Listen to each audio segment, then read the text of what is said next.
নমস্কাৰ বন্ধুসকল, কি খবৰ? আশা কৰোঁ সকলো ভালে আছে। সকলোকে মোৰ ইউটিউব চেনেল আছাম স্পেচিয়েল পোনপ্ৰথমে স্বাগতম জনাইছো।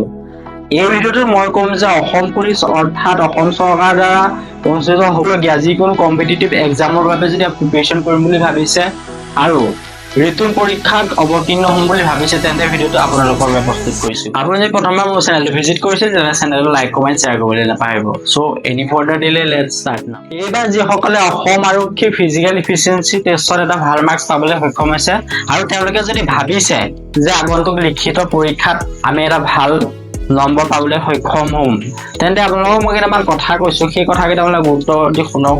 আৰু যদি আপোনালোকে সেই কথাসমূহ ফ'ল' কৰে, যদি আপোনালোকে 1% যদি তাৰ কথাখিনি যদি মোক ভাল লাগে, তেন্তে আপোনালোকে সেই কামটো কৰি চাব পাৰে। যদি আপুনি অসম চৰকাৰৰ যিকোনো পৰীক্ষাৰ বাবে পঢ়িম বুলি ভাবিছে, তেন্তে আপোনালোকক মই এটা সৰু ৰিকুৱেষ্ট থাকিল, আপোনালোকে কৰি চাব পাৰে।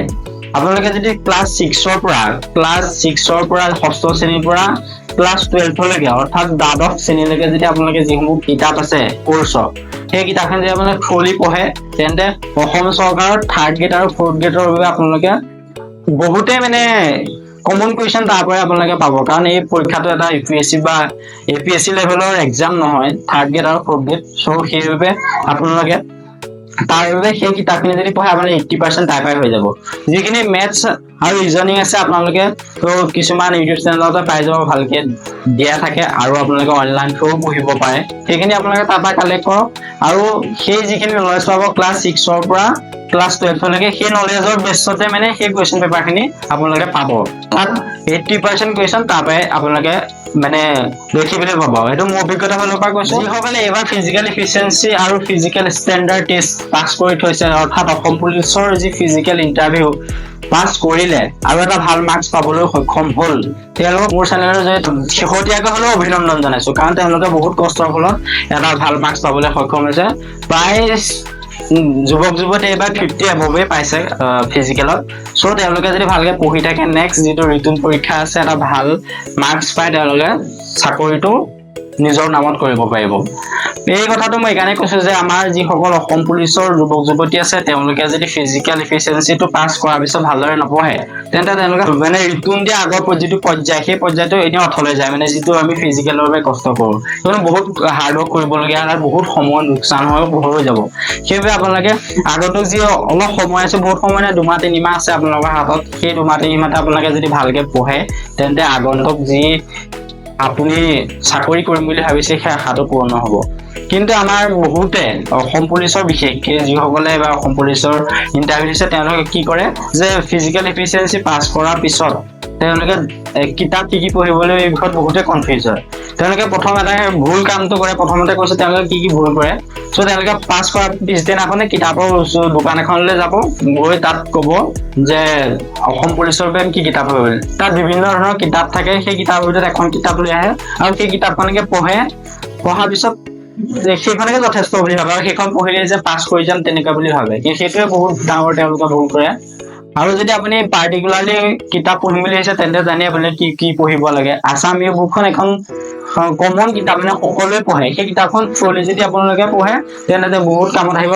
নতুন জানানে বুলি সেইখনো আছে, সেইখনো আপোনালোকে পঢ়িব পাৰে। আৰু লগতে আছাম এয়াৰ বুকৰ দৰে আৰু এখন কিতাপ আছে যে শৰাইঘাট এয়াৰ বুক, সেই কিতাপখন আপোনালোকে পঢ়িব পাৰে। তাত কিছুমান 2-এটা কুৱেশ্যন এনচাৰ তাত ভুল থাকে, কিয়নো যদি আমি বেলেগ কিতাপ যদি পঢ়ো, তেতিয়াহে আমি কোনটো শুদ্ধ কোনটো ভুল গম পোৱা যায়। সেইকাৰণে আপুনি এখন কিতাপ নহ'ব, ওৱান পাৰ্টিকুলাৰ বুক আপোনালোকে পঢ়িবলৈ চেষ্টা নকৰিবই।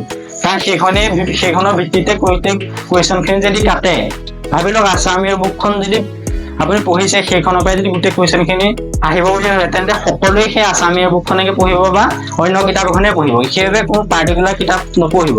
আছাম ইয়াৰ বুকখন সকলোৱে পঢ়ে। আপুনি সেই আছাম ইয়াৰ বুকখনত নথকা আপুনি নলেজ কি জানে, সেই বেষ্টতে আপোনাৰ যিটো ৰিটেন পৰীক্ষা সেইটো ডিটাৰমিনেশ্যন কৰে। চ' সেইবাবে আপুনি সেই কিতাপখনো পঢ়ক আৰু অন্যান্য কিতাপো পঢ়ক, বেলেগে নপঢ়া কিতাপ পঢ়ক। কাৰণ তেতিয়াহে আপুনি বেলেগ এটা কথা শিকিব, তেওঁতকে আপুনি আগবাঢ়ি থাকিব। সেইবাবে কোনো ওৱান পাৰ্টিকুলাৰ কিতাপৰ ওপৰত আপোনালোকে বেষ্ট নকৰিব। আৰু শেষত মই এটা কথা কওঁ, যদি আপুনি হিষ্ট্ৰী চেপ্টাৰ কি কিতাপ পঢ়িলে ভাল হ'ব, তেন্তে মই আপোনালোকক আৰু এটা বুদ্ধি দিছো। আপোনালোকে যিটো CBSE কৰ্চৰ কথা যদি গম পায়, তেন্তে জানিব চইচ বেছড ক্ৰেডিট চিষ্টেম, যিটো গ্ৰেজুৱেশ্যন লেভেলৰ শিক্ষাবৰ্ষ হয়।